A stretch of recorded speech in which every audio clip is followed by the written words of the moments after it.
Hey, everybody. Welcome back to Food and Beverage Day at Techstar Startup Week Dayton 2020. Our 2 p.m. panel is Find Your Foodie Customers. So I'm so sorry. I managed to avoid having my dog bark in the background all week long until now. I'm very, very sorry. So after listening to this panel of food retail experts, you'll learn what national platforms can help you connect with your customers, how to figure out where your customers are shopping, and what retailers are looking for and what they want when they're searching for new products and brands. So leading our conversation is Mandy Grasco, founder of Ellabella, and our volunteer track captain who helped organize and coordinate today's speakers and sessions. So thank you, Mandy. And then our panelists are Brandon Leong, Vice President of Marketing and Growth at RangeMe, Victor Mitward, co-founder of the Good Trends, and then Matthew Lorenz, Liaison, and Paul Wise, Liaison Manager at Food Export Midwest. So Mandy, I'm going to kick it over to you. Great, thanks. Thankfully, my internet came back on just in time. So thank you all for joining. Appreciate it. Glad to have everybody here. I have had know most of these guys, have worked with most of them, so they're all great and looking forward to our discussion. So I'll start, let each of them introduce themselves, and we'll start with Brandon and give a little bit of background on what you are and RangeMe does. Yeah, so my name is Brandon, calling all the way from San Francisco. I work for a company called RangeMe. I run marketing and growth here. RangeMe essentially is the industry standard for sourcing products online. What that means is we work with about 75% of the top 100 retailers in the US and thousands of independents. We work with retailers like Albertsons, Safeway, 7-Eleven, Walmart, Petco, Sephora, Ulta Beauty, Walgreens, CVS, Rite Aid, Bed Bath & Beyond, you name it, we work with them. And we work with them in a very unique way. If you go to any of those retailers' websites that I mentioned and you're looking to get a product on their shelves, RangeMe is the way that they funnel in their inbound. So you'd have to go through RangeMe. Because of that, we have over 10,000 category buyers on the platform who use RangeMe to source products and find and discover new products for their shelves. Because of that, we have over 200,000 suppliers and manufacturers. These are anyone who represent a product, so anywhere from people who manufacture their own products to brokers, distributors, and whatnot, with the singular goal of trying to get their product on shelf. And just like how LinkedIn replaced the resume, RangeMe has done the exact same thing with your brand's sell sheet. So it is both a channel to be discovered and a tool to enhance your sales and marketing. I've been here for 5 years. We were in the back of a cell phone repair shop 5 years ago. True startup story in San Francisco. We got acquired 2.5 years ago, actually by a company out of Ohio called Eserum.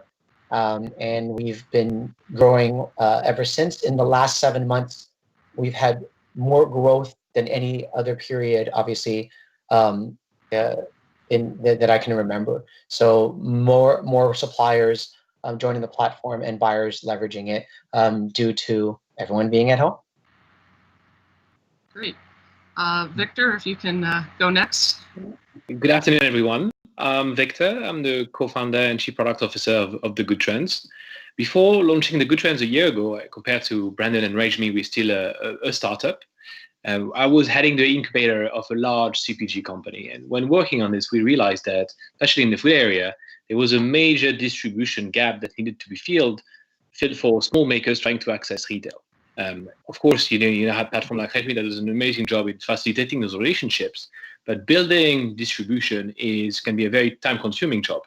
And so we launched the Good Trends, which is positioned as the gourmet food wholesale marketplace that we built for shared success between retailers and brands alike.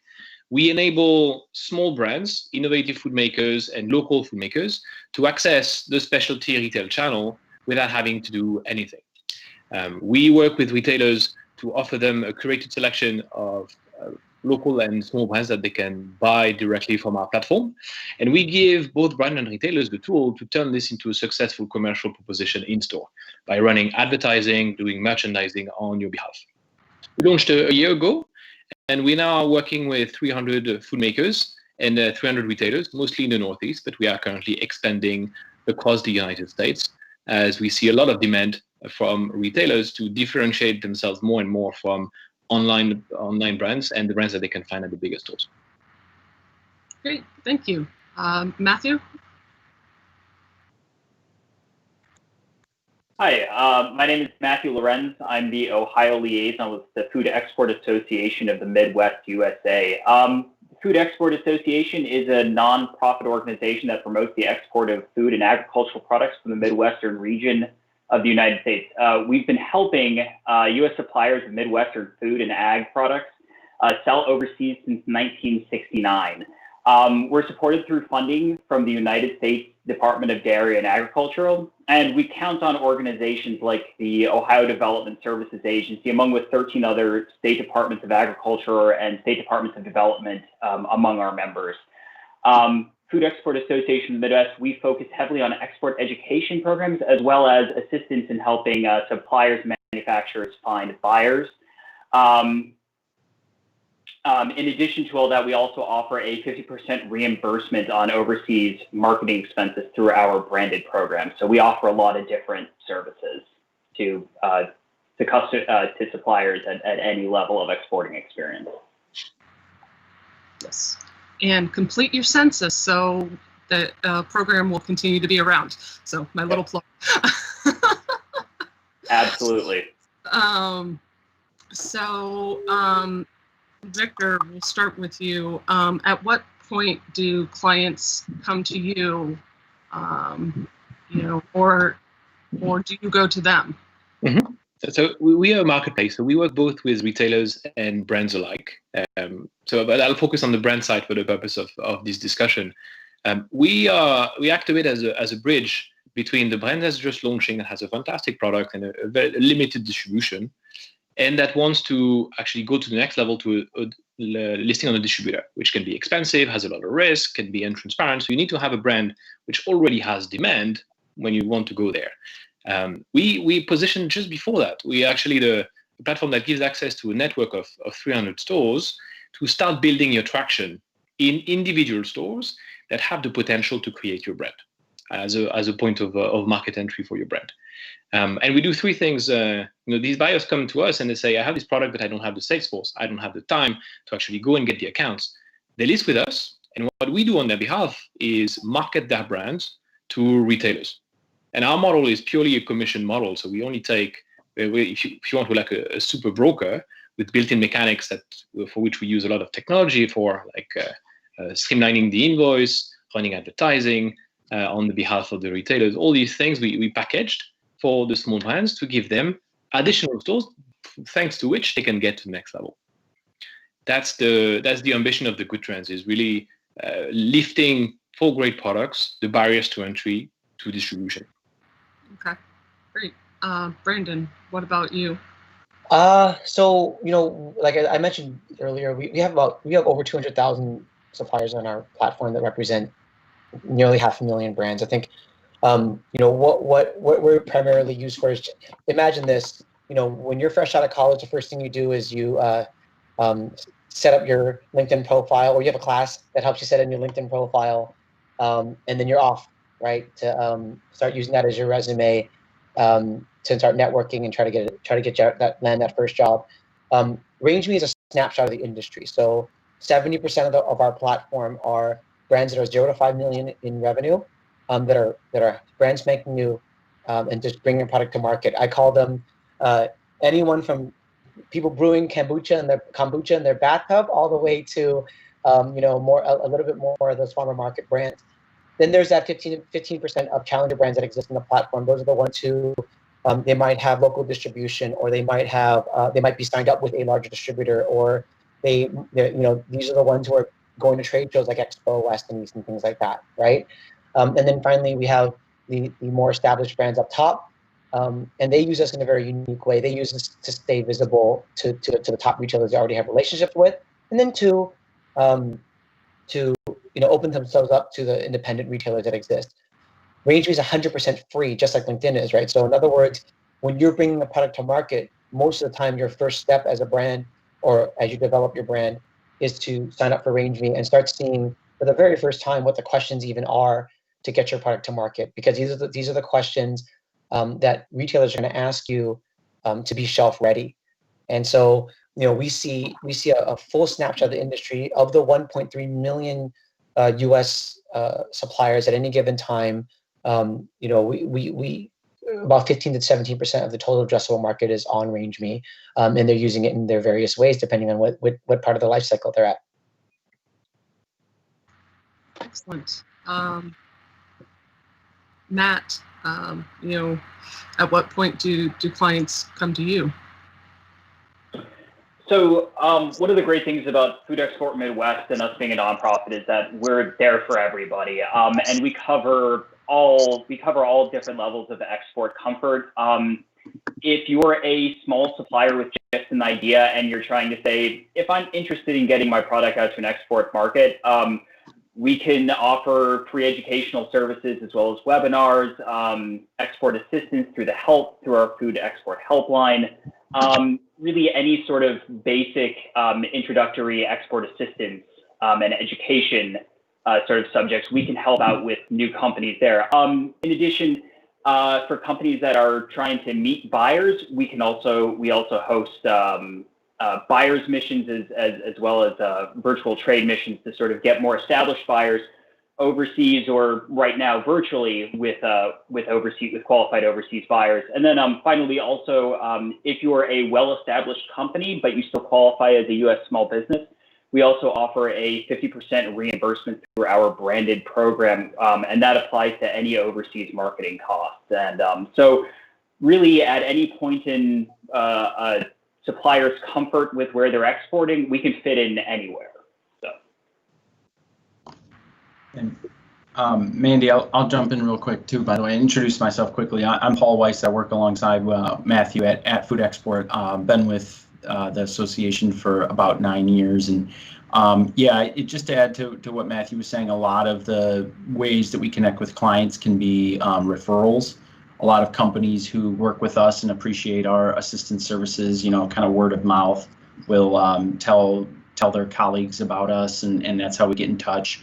Also, we work really closely with the Ohio Development Services Agency. They're in Ohio, and they know a lot of small businesses that maybe have questions about exporting, and that's another way that we get connected with companies.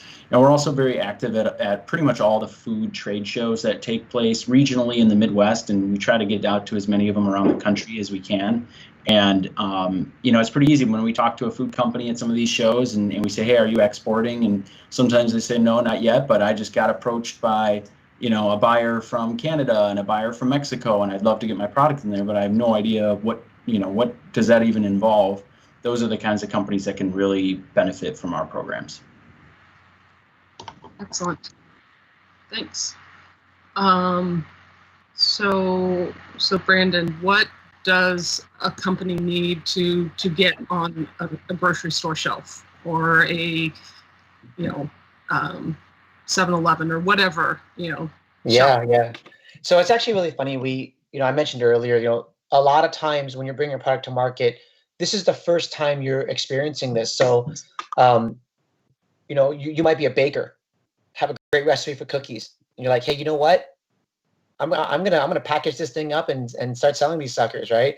But you don't know the first thing about getting on the shelf. So, most of the time, the first foray into learning about this is with RangeMe. So when companies sign up to RangeMe, they get asked the questions that a retailer would ask them that they would need to be on shelf. And the range of reactions and the way that people see this is very unique. You have brands who might not have ever known, oh my gosh, I need insurance. Wait, I need barcodes to do that? Oh no, I need my packaging isn't shelf ready, or things like that, or packaging dimensions. Oh, my product isn't even packaged yet, right? So a lot of times, just those questions that a buyer would ask, RangeMe educates suppliers that are coming into the market to see that by just the sign up process and by osmosis, right? But for brands who are already who are already kind of ready to roll, right? They've gotten past that point. They're like, okay, I'm ready to be visible and start really pushing my marketing efforts to get into retail, we have something called Range Me Verified. And what that is it actually will show a buyer that a brand is shelf ready or a product is shelf ready. And what that is that supplier has insurance, barcodes, shelf ready packaging, a tax ID / EIN number, those pieces. All of these types of things contribute to a retailer being, okay, at the very least, I can have a conversation with this brand and not have to teach them how to have this conversation or not have to guide them through the conversation. Because a lot of the larger retailers, some of them will take you and nurture you, but a lot of them won't. A lot of them don't have that time. And if they're in their category review time, they want to make sure that they're looking at brands who are at least shelf ready. So there's essentially 2 steps: is are you ready to be a product in the market? And then are you ready to be on shelf? Very Hope I answered your question. good points. Yeah, I since I've had a product for a while, I forget about the barcodes and the insurance. Those are very important items that you have to have if you're going to start selling, because they ask for them and they don't want to be held liable. You can't get on shelf without those things. So. Nope, not at all. And some of them, they have to be GS1 barcodes. And you have to have your ingredients on there. You have to have nutrition labels applicable for your category. Like all of those things you need to have on your labels. So when you're kind of going down this path for the first time, it can be a little bit overwhelming. So this is I think why we've grown so fast to 200,000 suppliers, is because people realize that this is a way that takes me step by step of bringing the product to market all the way to being discovered. And it's kind of nice to have that level of knowledge just happening as you get onboarded and you get kind of acclimated to it. So, right. Who wants to talk about the difference between a generic barcode and a GS1 barcode?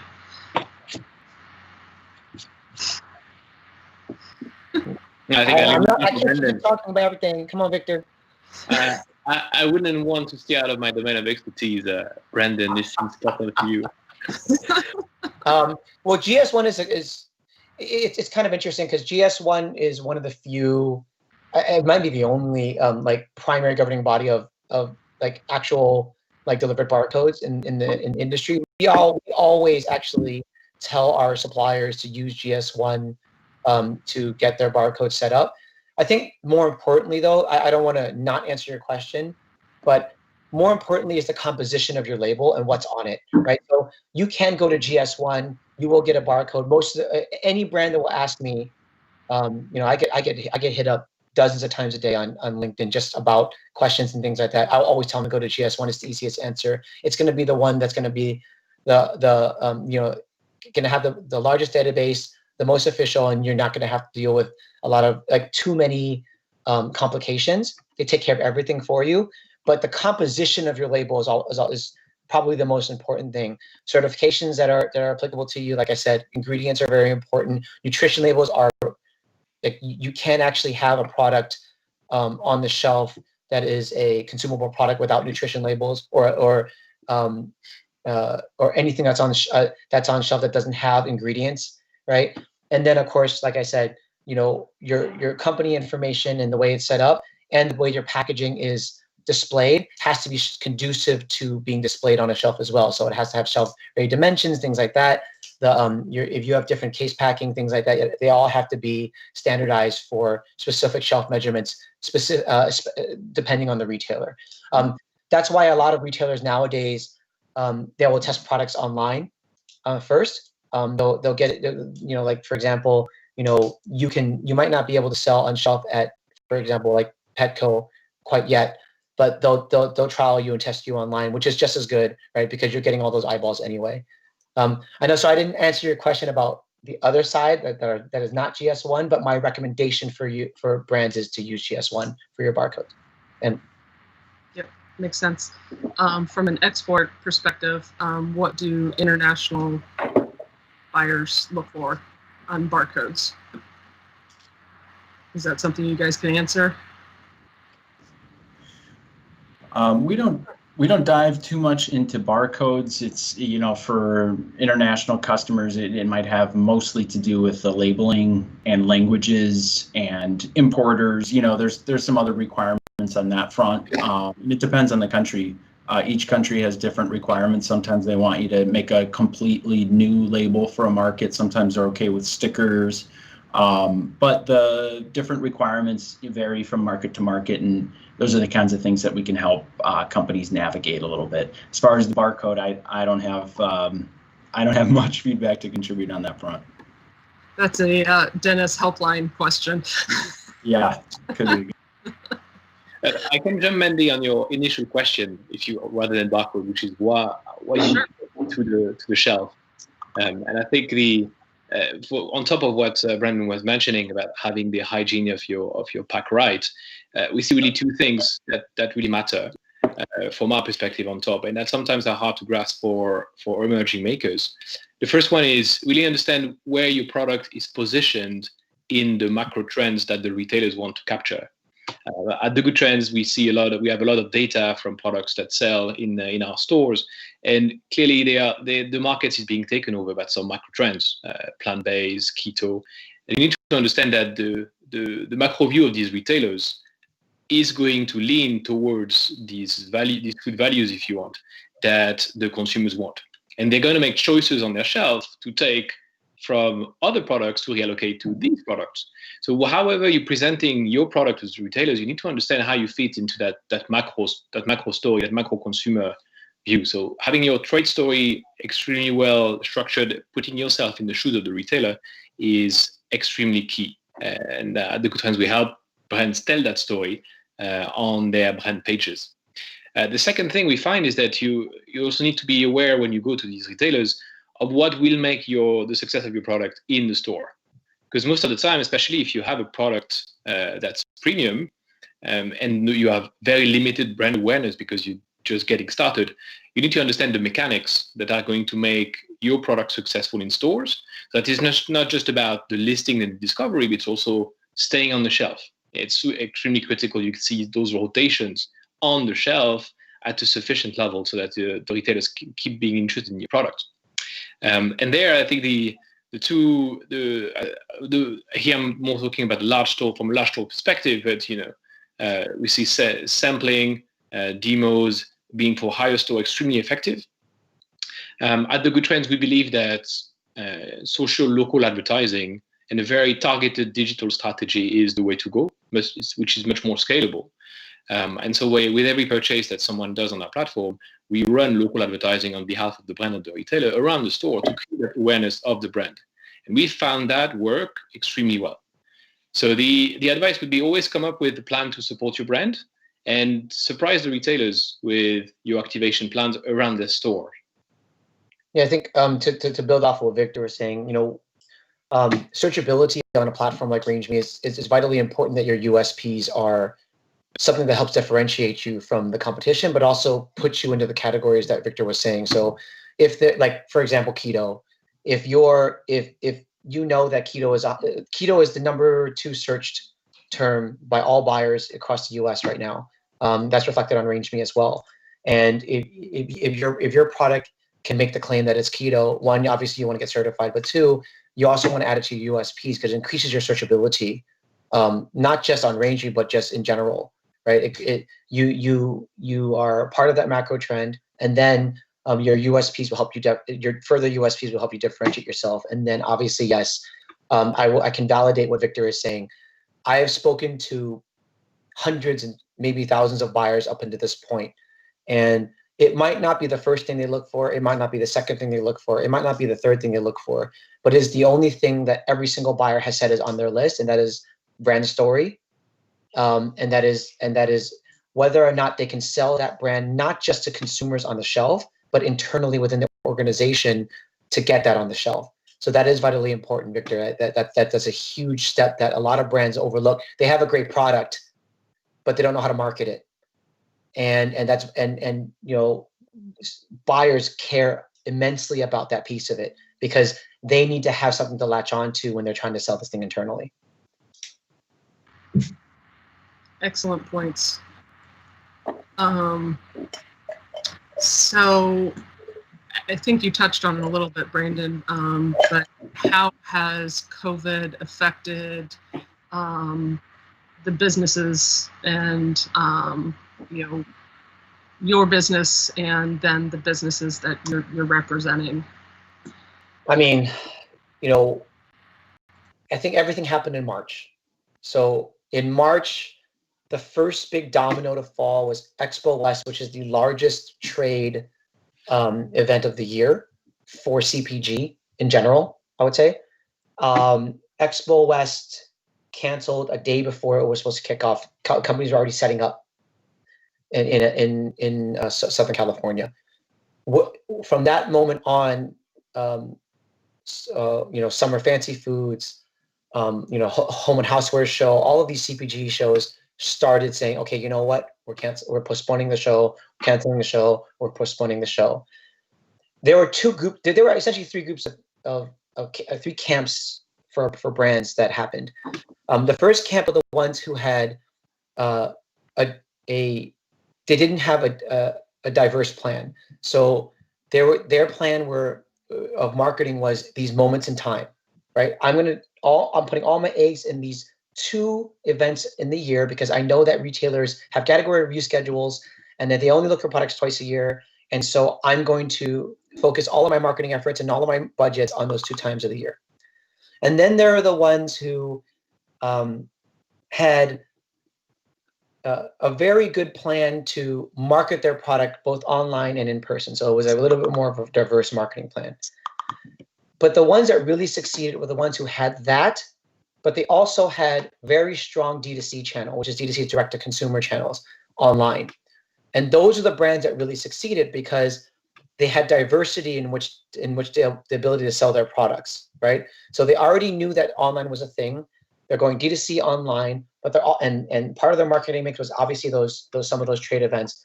But really what it was is digitally they were enabled. So these are brands that were already using the Range Me as a platform, already using Shopify for their or their own ordering system to sell products direct, and then using Amazon, things like that, to be able to have a diverse kind of way to get their products out there and be discovered. Those are the brands that found the most success because one of the common misconceptions during these last 7 months is that everything shut down. Well, that's not true. Buyers still have to find products. So buyers still went to find products. So even though the products, they couldn't go to the products, they had to have the products come to them.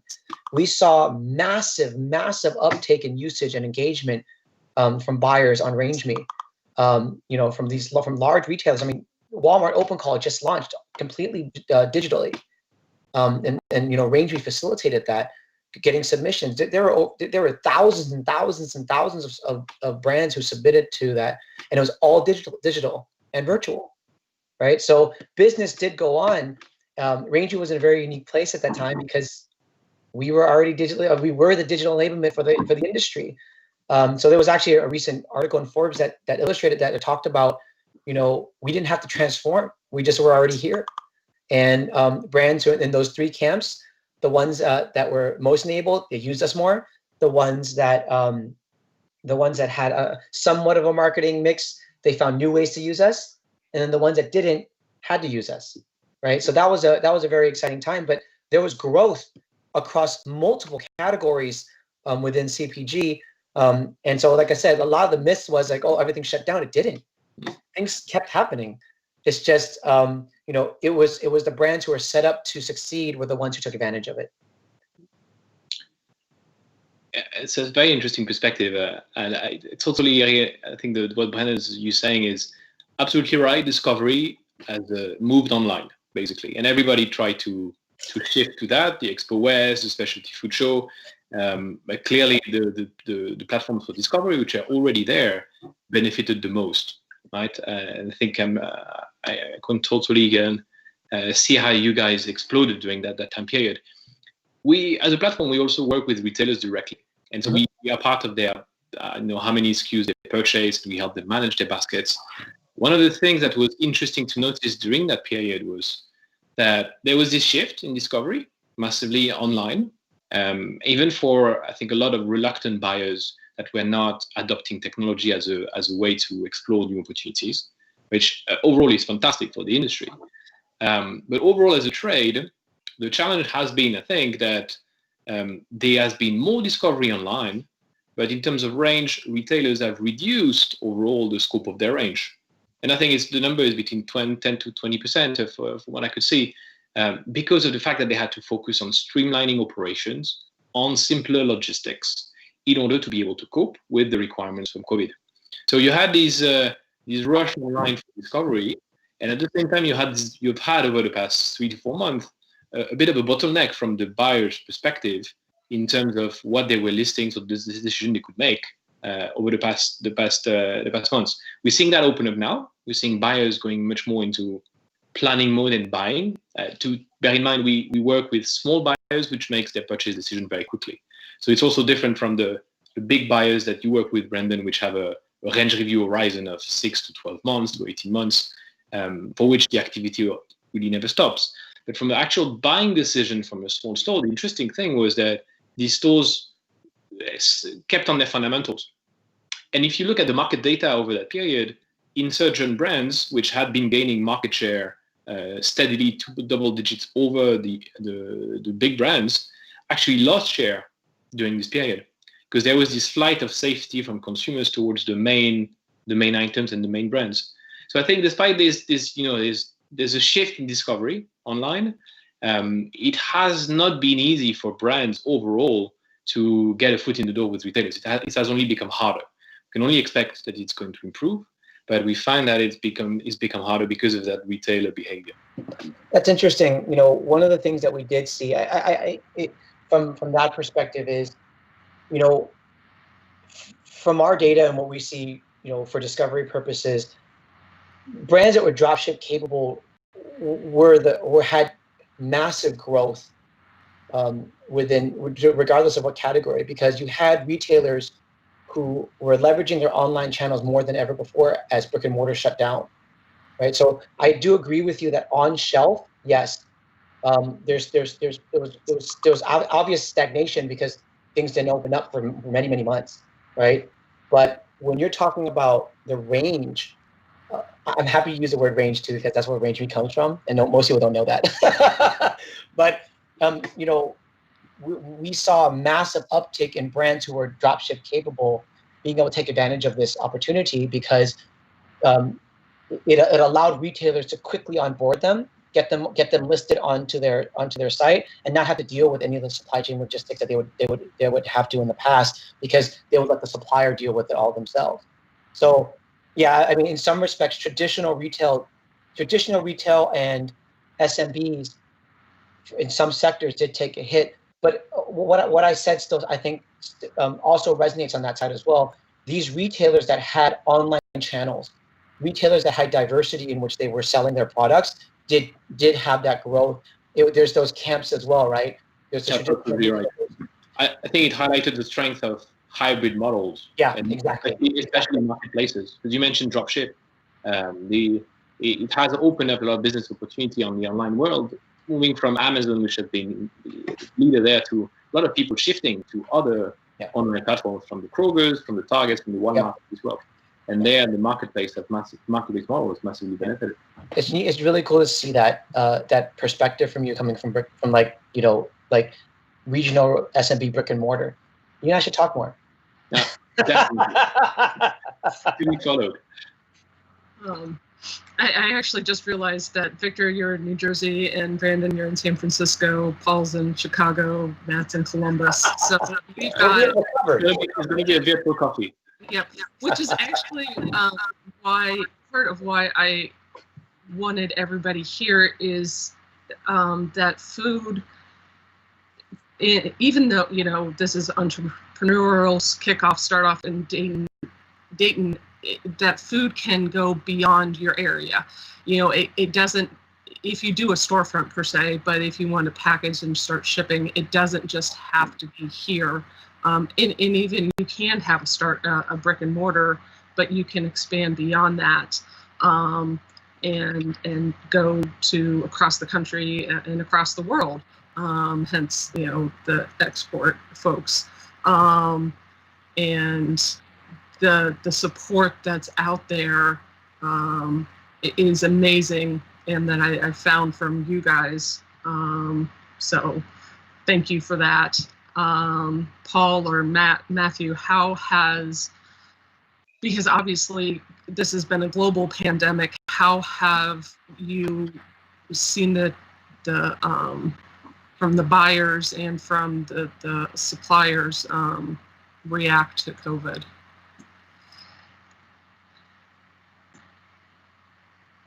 There have certainly been disruptions. What's up?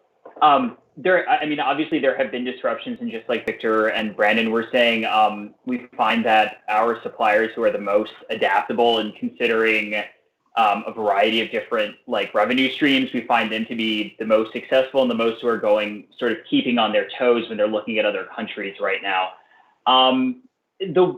If you're able to adapt to the technology, there's a lot of opportunity still out there for suppliers. Obviously, imports and exports are still happening. There's still opportunity there.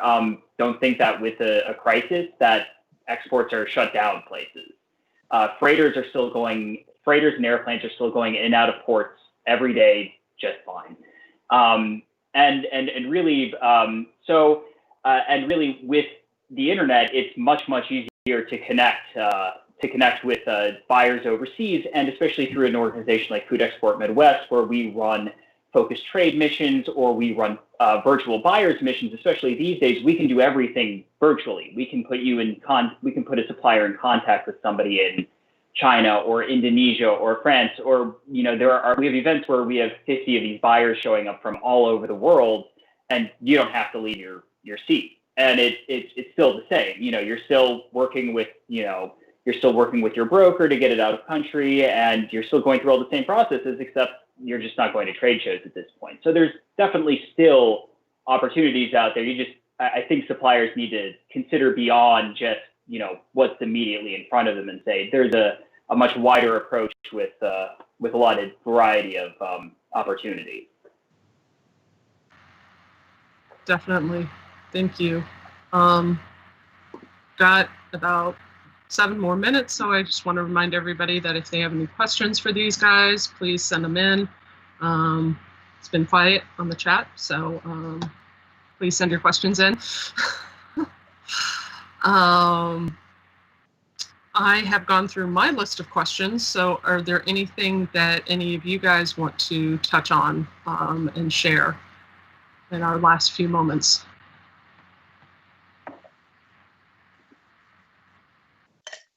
Silence. Oh, wow. Yeah, I think Matthew summed it up pretty well, but just like everyone else, we're trying to adapt. One of our biggest business models, so to speak, was flying international buyers to the U.S. for meetings with companies, and flying U.S. companies abroad to trade shows and trade missions and meeting people and shaking hands. So we were very much, very much affected by COVID. So, and we're adapting like everybody else. And like Matthew said, we've got virtual trade shows coming up and some virtual trade missions, and we'll kind of see how this goes. It's great to go and meet people in person. I don't think there's ever going to be a replacement for that. But like Matthew said, now you can meet buyers from Dubai or China or Southeast Asia or all over the world from your seat. So we'll kind of see how this plays out, of course, but it could be start of a little bit of a shift. I actually participated in the virtual trade show, and it was, as somebody who has a full-time job to support my small business, it was very helpful because I didn't have to take off as much time. And I didn't have to have the expense of traveling to San Francisco or Chicago. So to be able to meet and talk with people from China and Dubai and Mexico and Greece, it was all over the place. It was really good and very helpful. I would probably also say that I don't, if trade shows come back, over the next year or two. They're not going to be the same as they were before. I mean, I can't even imagine a world in which, a food trade show happens where people are, reaching into the same sample jar.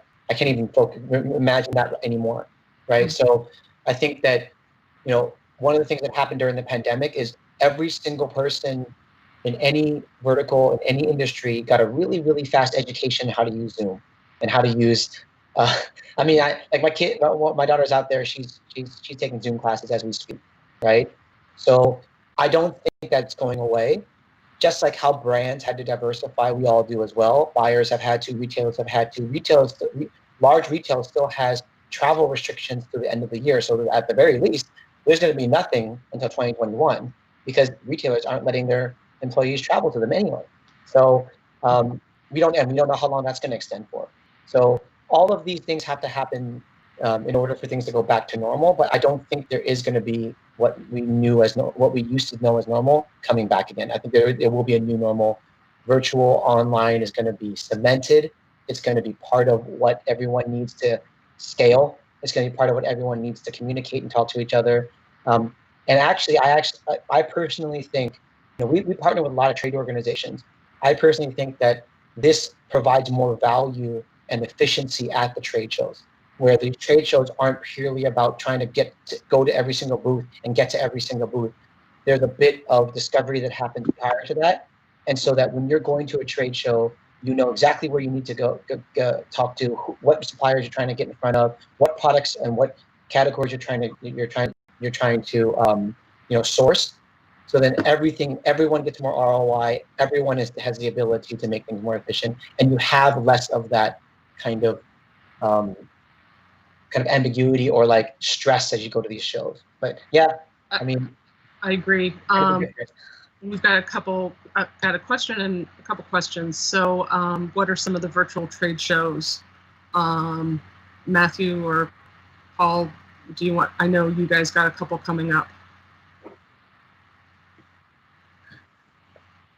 I can jump in because I have a perspective on trade shows as well. I think the trade show universe is probably going to split between maybe the small retailers and the large retailers, because I think those have two different needs from trade shows. One thing we found, and if you look at the industry, especially in some other verticals like durable goods, that some companies that are market leader in being wholesale marketplaces like Fair have actually started doing their own trade shows linked to an e-commerce platform. So our vision and our belief at the Good Trends is that discovery is going to be for small stores blending with purchase, so that you have, as a small business, an integrated way of discovering and purchasing at the same time. Because that's the need for these buyers that actually do not really have a lot of time. And I think that goes up to the small supermarket potentially. After the small supermarket, it's a different process where I think the trade show and meeting people in person, planning for range review, the trust in the partnership and the scales what you do is different. But I think the commerce and trade show is going to merge digitally for small stores, making the physical trade show much less relevant. It's going to be interesting on how that affects distributors as well, because distributors essentially have been that entity that exists in that place where that's being bypassed. So absolutely, and they've done a pretty bad job at discovery, to be fair, because they've acted. If you look at the US versus other countries like Europe, where I come from, the distributor is much more of a partner to build your brand. Here in the US, the Unify, the KEs of this world, their role is logistics, mostly. They expect you to generate demand. So I think there's, for brands and for makers, there's a better model there, which I think is a wholesale marketplace where we partner with you to help you create demand for your product, not just work with you on the logistics. So check out Food Exports Midwest for some of the virtual trade shows that are coming up. And then another question, what is the most innovative food product you've seen, or something that surprised you by doing well or not doing well? Oh, and then we have Audrey to tell us that our time is coming to an end here soon. yeah, we can wrap on that question, and then I'll close us out. Okay, I can jump in on this one. A brand called Nug, which is soy protein chicken nuggets, and they taste unbelievable. They're really awesome. We have what were some of our recent products? We're working with a protein powder of that's cricket based. An Ohio company that does plant-based seafoods, Good Catch and Gathered Foods. And here's another one, a New York pet. We can also work with pet food companies. A New York pet food company that makes makes macaroons for dogs. That's it.